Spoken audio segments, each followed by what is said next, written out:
And now to that conversation with Innocent Chukwuma on President Barack Obama's legacy. Mr. Chukwuma, thank you so much for joining us on Diplomatic Channel. Thanks for having me.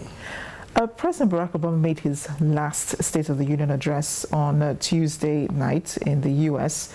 Well, highlighting, the achievements of his administration and so on. What do you think stands out the most in the president's 7-year administration so far?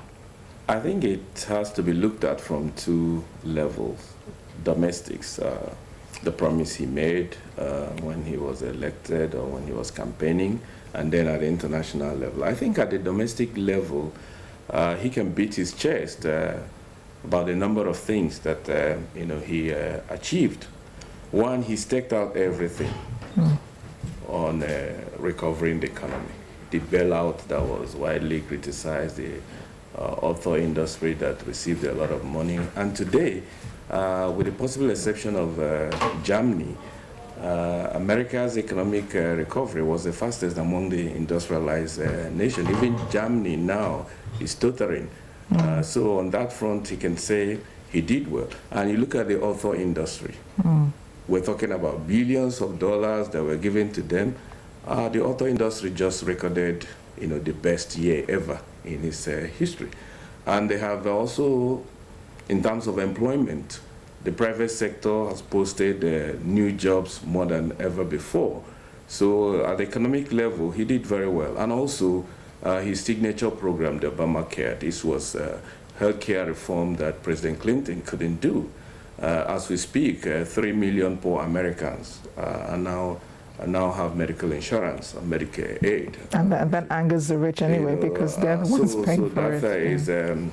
Is phenomenal. And he has also helped in my view, humanizing America's presidency. That a president is a human being, is a father, is a husband that can also cry, not a superhuman that does superhuman things. So Americans, welcome that the president is, or the presidential family is just like any other family down the street, middle class with ups and downs. So he has done that, and he has also made America to prepare them in what I might call a post-imperial era. The fact that America cannot continue to lord it over the world. America has to enter into partnership bilaterally and multilaterally to solve global problems. So on those fronts, he did a lot. And at international level too, I think he has restored multilateralism.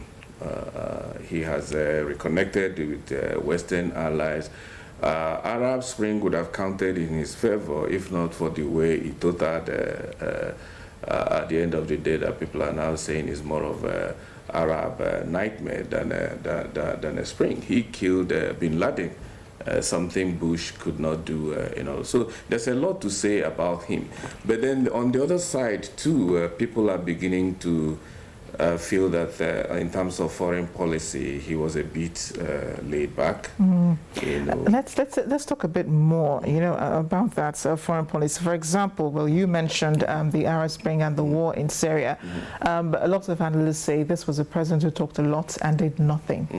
The war in Syria went on for about 3 years before the U.S. eventually, stepped in with the coalition force with the UK, France, and other countries. Would you say that the U.S. sort of lost some of that power that it usually exercises over situations like this? I wouldn't say that. I would say in some way he was a victim of his own promises.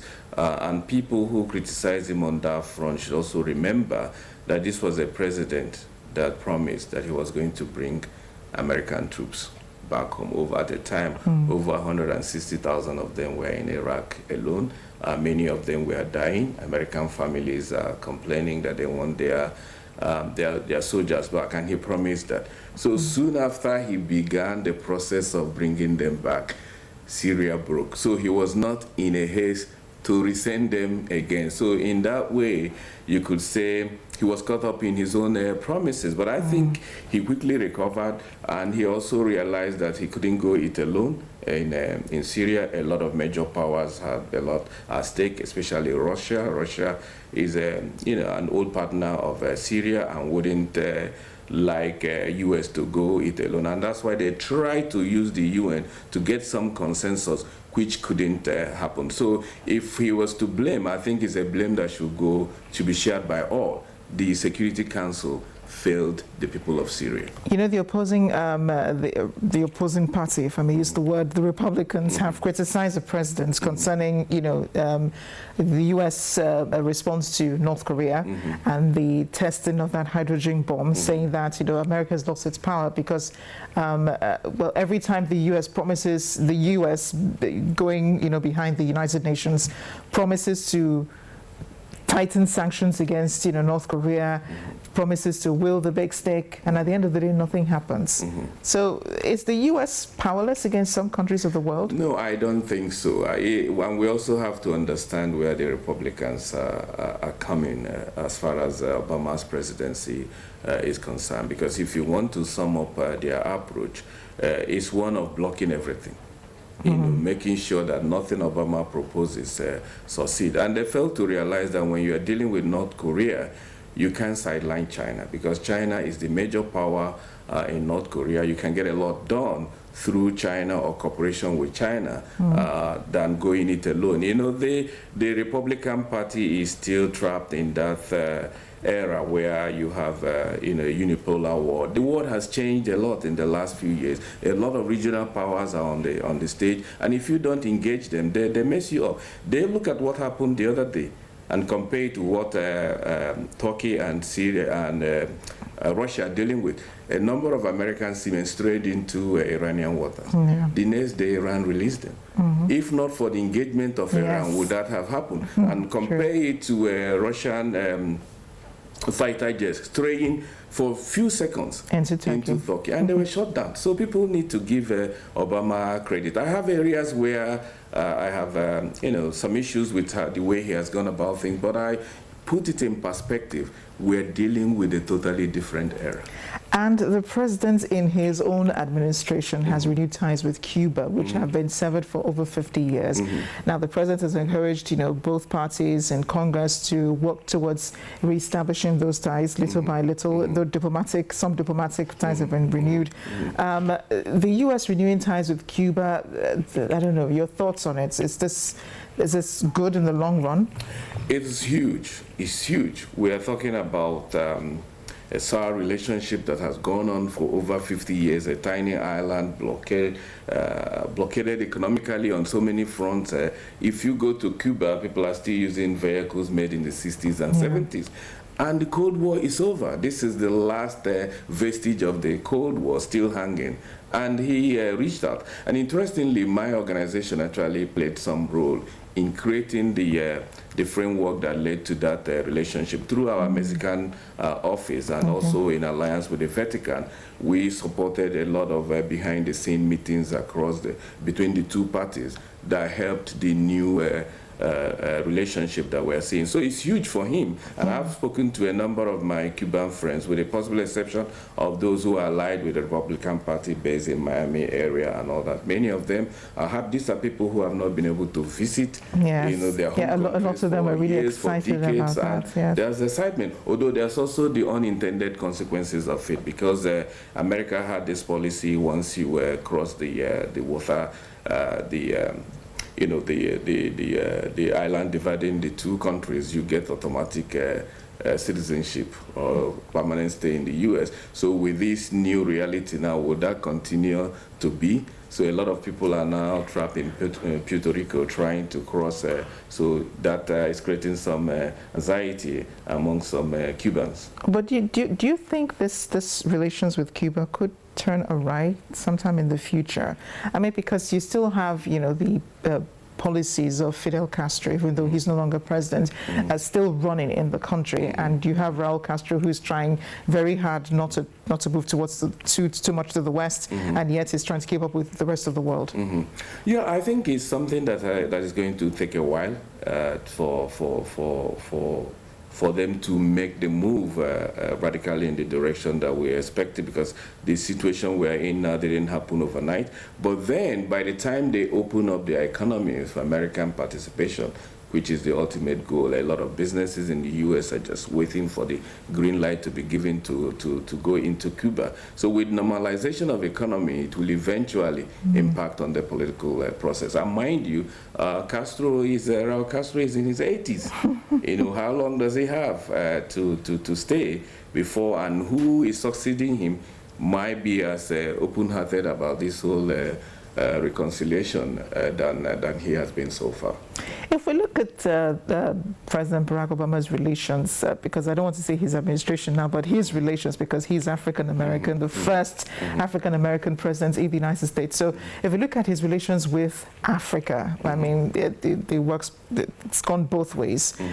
Some countries are happy, you know, that the U.S. has put them in focus. Then other countries like Nigeria, well, some analysts complaining that he didn't give us the respect that we deserved by even paying one visit. Well, I was one of those who called for caution when he was elected, that he was elected American president, not African president, even though he has a root here, and that the impact of his becoming president may be more psychological than economic or political. I think that view is being proven right. And Africa is still, in terms of economics and politics, is not top tier for American president. It's not a place they visit in the first 2 or even 3 years of a first term. It's usually reserved for the last year. And why, you and I know why they didn't come to, why he did not come to Nigeria under the previous government. But I thought that with the current president, we would have pushed a little when they invited President Buhari to visit, even though he had not formed his cabinet. They would have resisted it and, you know, asked for more, that Obama should, in future, consider visiting America. But by taking up that bet of visiting, I think we more or less lost the opportunity of blackmailing him to come in. But even if he comes, I mean, how much can he promise? He went to Ghana. What came out of it? In Kenya, he came up with this Power Africa project, and a few billions were committed. I don't know to what extent that has moved to reality. I think the people that have gained the most from Obama's presidency, as far as Africa is concerned, is actually young people who were inspired by his story. And he came and launched this Mandela Washington Fellowship. It's taking a lot of young people getting. I've met with some of them in our office, and they come back very inspired, very confident of their future, in spite of the circumstances that they are growing up in, that the future is still very bright. So maybe we'll begin to see or begin to reap the impact of Obama's presidency in Africa in the years to come, when these young people come mature enough to take over the stage. Well, as we end this discussion, what legacy do you think the president leaves behind? Because, I mean, we don't know if America will ever have another African-American president in the near future. I think he had done a lot to rewrite the story about black families, about African-American families in the U.S., where all you read about from movies and soap operas is violence, dysfunctionality. This was a family that has held its own for almost 8 years. No scandal, very sober, very calculated. But that is inspiring and may in the long run prove more impactful, you know, than any other thing that he has achieved. And he has also helped them. That's the program this week. Do tell us how you think governments in West Africa should fight terror, and what legacy you think America's first African-American president is leaving behind. Write to Diplomatic Channel at channelstv.com, or send tweets to @diplomaticchan or @Amarachi_Ubani. Thanks for watching. I'll see you next time.